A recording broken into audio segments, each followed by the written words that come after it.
What's up, explorers? My name is James, and if you're new here, I'm a part-time van lifer, but I also love bushcraft, so I teach a lot of outdoor skills. If that's something you're interested in, feel free to stick around and enjoy. Oh yeah, there's a tree recently cut here. This is some nice punk wood.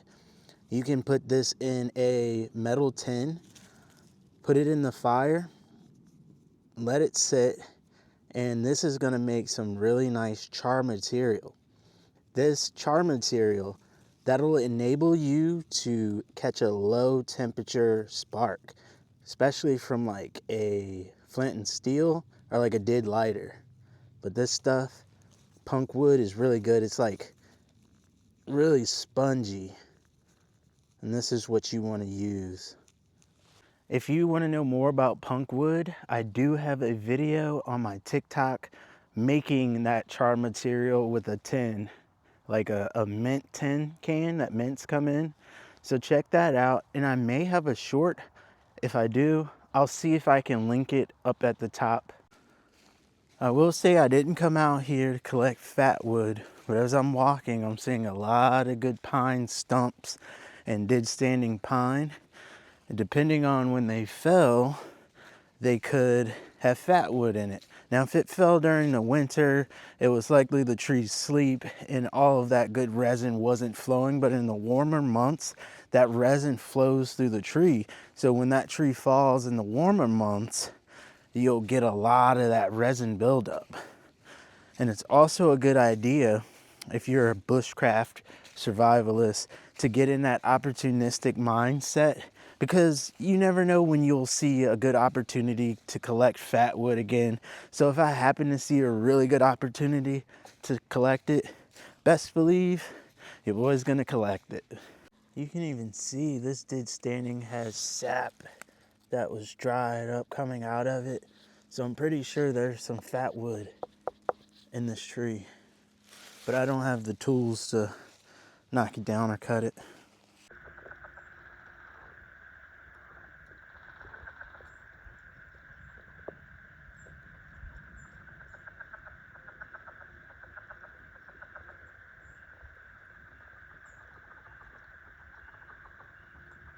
This pine tree got some big clumps of sap coming out of it.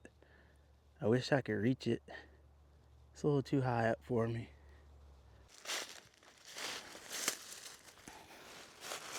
Today, I just wanted to come out here and see what I could see, get the experience, because sometimes just being out in the elements, nature, and get the best experience in the best classroom, it's ever changing. If you come out here every day, there's going to be something new, there's going to be something different. You're going to learn something new, you're going to learn something different, you'll be in a different situation, and you just learn that way. Experience is the best teacher. So I come out here just to get the experiences, find things and see different things along the way. Like, found some really good cedar. It smells so good. I love cedar smell. I love the fatwood pine smell. Those two are my favorite scents in the natural world. But yeah, just come out here, see what you see, learn, listen to the different sounds, feel the different sensories from all the different elements, the wind, the sun, if it's raining, the rain, the snow. It's just amazing to come out here, and this gives you the true, raw, authentic feel. You can sit and watch YouTube videos all day how to do something, but if you don't come out here and actually practice it, actually experience it, then that's a whole different story. Like, experience is the best teacher. So come out and experience it. That's how I learned bushcraft. That's how I hone in skills and all sorts of good stuff. And plus, I will say, coming out here is a major mental health benefit. It feels so amazing. Nature is the healing. You get healed just being out here. You know, you're not alone. You feel alone because you think you're not the only, because you think you're the only human. But being a human is not the only life form. There's trees, grasses, birds, bugs, bears, all sorts of things out here. You always have friends like flying around my face now, and there's tons of little bugs. It's just amazing to witness it, amazing to be here. I'm definitely thankful to be here in nature's classroom so much, and thankful that I live in a rural area where I can experience this all the time. And van life has helped me experience this all the time. And even if my van's down, you know, like it's down, I have a radiator leak, I'm still out experiencing this. And I'm satisfied, I'm happy. I couldn't ask for more, you know? Just, this is what I want. This is what I love, to be outdoors, to connect with this beautiful, big world and float around on the rock we call Earth.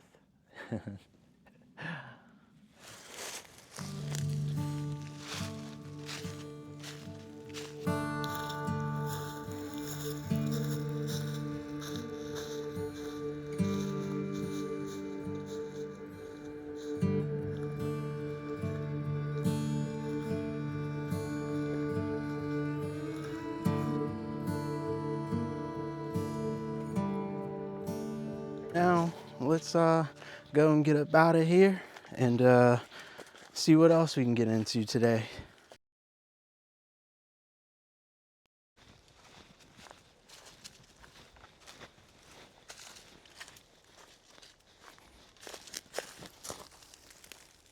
Oh yeah, this looks like maybe some fat wood left up in this stump.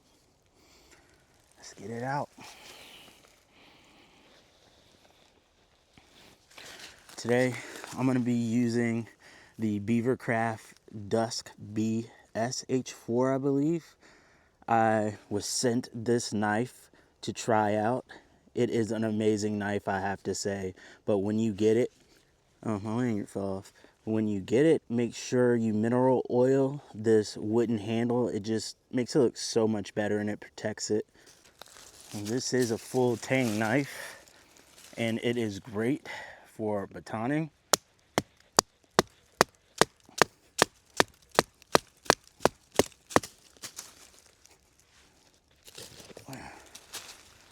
Go at it from this approach. Split it off a little bit from this end, see if that works. But as you can see, this knife just goes right through it like butter.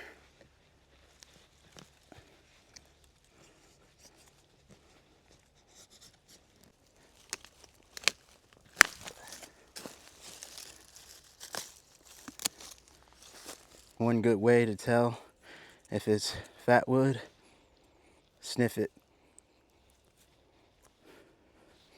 This one doesn't have really a strong, now this one does, and you see that amber color up in there? Yep, this one's a pretty good piece of fat wood. Other one didn't really smell too strong, so I wasn't expecting to find any of this, but this is a good time to showcase this knife. It's a 4.5 inch blade, and I believe a 4.5 inch handle. And this thing's 1066 carbon steel, and it's coated European walnut handle. I've been loving this knife. It is now my new EDC, everyday carry. Yes, I'm everyday carrying a fixed blade knife. But this thing has been super awesome. I love the Scandi grind on it. It's got the jimping up here that you can use to make wood shavings, because that jimping is pretty sharp. You see that jimping up close, and that Scandi grind. This isn't a 90-degree angle, but let me show you something cool about this knife. It comes with a ferro rod, and the way you strike this ferro rod is this little slot right here in the knife blade. You just put that up in there, And there you go. You strike it with that. You don't have to worry about the 90-degree angle because this is gonna make some really nice wood shavings. Now the price of this knife is right. It is $45, I believe.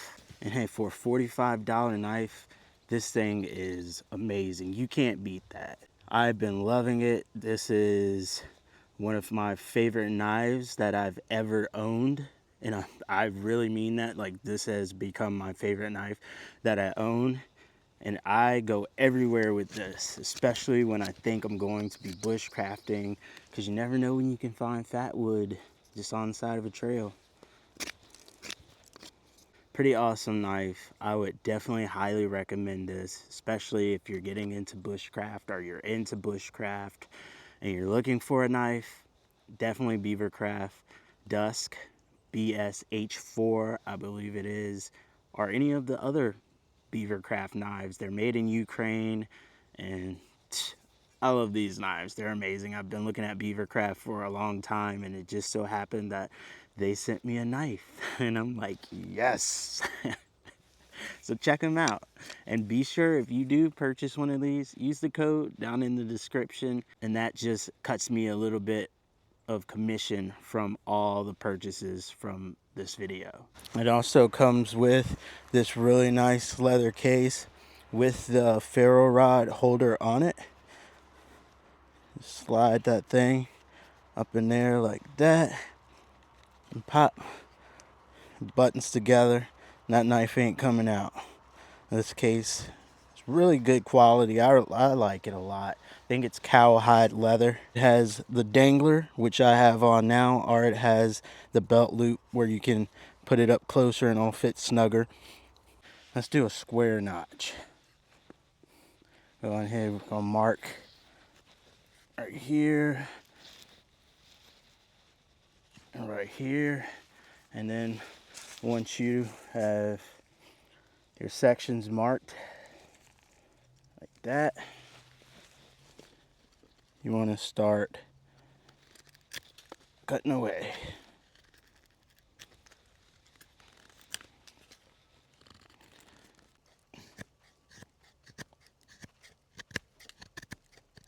Look at that.